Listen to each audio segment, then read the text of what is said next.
विचित्र न्याय। न्यायाधीश ने यीशु को निर्दोष भी कहा और मृत्युदंड भी दिया।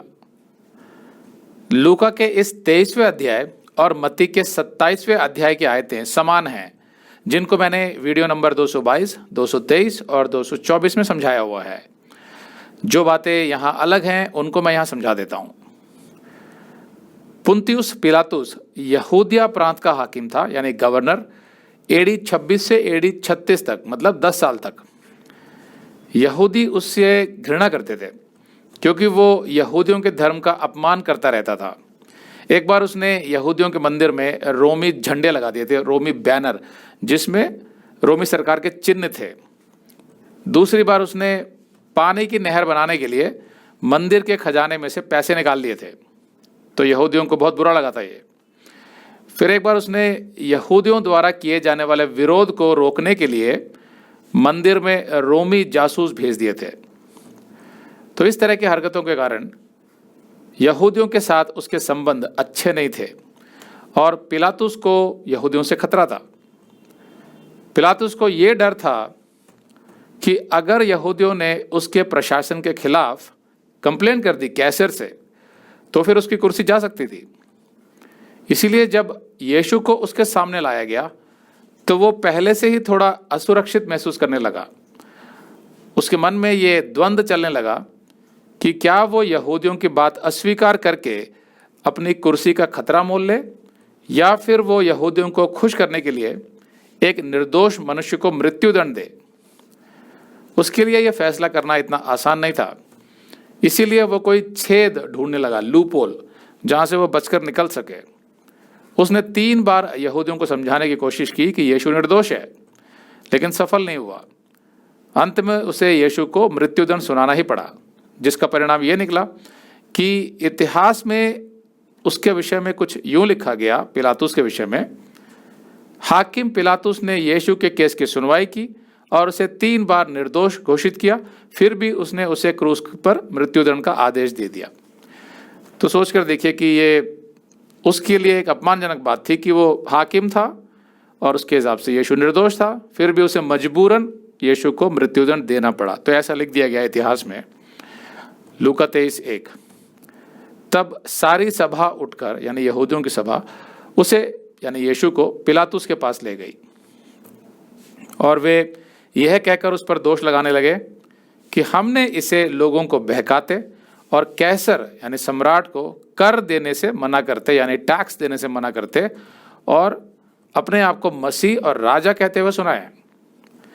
यहूदी धर्मगुरु जानते थे कि रोमी अधिकारी उनकी धार्मिक गतिविधियों में दखल नहीं देते थे।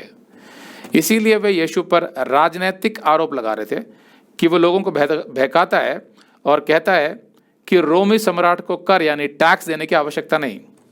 जबकि सच तो यह है कि यीशु ने स्पष्ट रूप से सिखाया था कि अपनी सरकार को कर देना अनिवार्य है, लूका 20:21 से 25 में। अब ये एक गंभीर विषय था, क्योंकि कर यानी टैक्स से ही कोई सरकार चलती है, और अगर जनता कर नहीं देगी तो सरकार गिर जाएगी। अब साथ में धर्मगुरुओं ने यह भी जोड़ दिया कि यीशु खुद को यहूदियों का राजा कहता है। उन्होंने ये बात कुछ इस उद्देश्य से कही कि यहूदियों का राजा शब्द सुनते ही संभवतः पिलातुस चौंक जाएगा कि कहीं यीशु कैसर के विरुद्ध किसी विद्रोह की तैयारी तो नहीं कर रहा। अगर आप ये संदेश पूरा देखना चाहते हैं तो आप इसे हमारे वेबसाइट hindiBiblestudy.com पर देख सकते हैं। यह वीडियो हमारे अक्टूबर के वीडियोस में अपलोड किया हुआ है, तो जिनके पैकेज में भी अक्टूबर का महीना शामिल है उनको यह वीडियो उनके माय अकाउंट में अक्टूबर के वीडियोस में मिल जाएगा। अगर आप हमारे वीडियो फोन पर देख रहे हैं तो अच्छी स्पीड के लिए कृपया गूगल क्रोम या मोजिला फायरफॉक्स ब्राउजर इस्तेमाल करें। तो इनको डाउनलोड करने के लिए आप प्ले स्टोर में जाएं और ऊपर गूगल क्रोम टाइप करें, फिर आप गूगल क्रोम ब्राउजर पर क्लिक करें और उसे इंस्टॉल करें। ये एकदम फ्री है। इसी तरह आप मोजिला फायरफॉक्स टाइप करें, फिर आप मोजिला फायरफॉक्स ब्राउजर पर क्लिक करें और उसे इंस्टॉल करें। यह भी एकदम फ्री है। इसके बाद आप गूगल क्रोम ब्राउजर को क्लिक करके उसे खोलें और उसमें hindiBiblestudy.com टाइप करें। मतलब पूरा hindibiblesstudy.com एक साथ बिना किसी गैप के, तब हमारा वेबसाइट गूगल क्रोम में खुल जाएगा और आपके वीडियोस अच्छे से चलेंगे। इसी तरह आप मोजिला फायरफॉक्स ब्राउजर भी क्लिक कर सकते हैं और उसमें भी बिना गैप के hindibiblesstudy.com टाइप कर सकते हैं। उसमें भी हमारे वीडियोस बिल्कुल आराम से चलेंगे।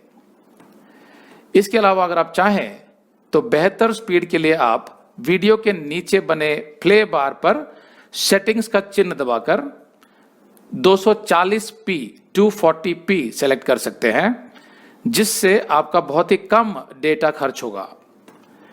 240 सेलेक्ट करने के बाद आप वीडियो के बाहर कहीं भी क्लिक कर दीजिए, फिर वीडियो को पीछे ले जाकर शुरू से देखिए।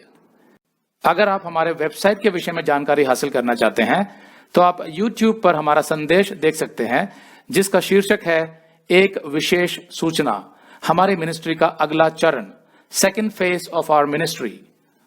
उसका लिंक इस वीडियो के नीचे दिया हुआ है।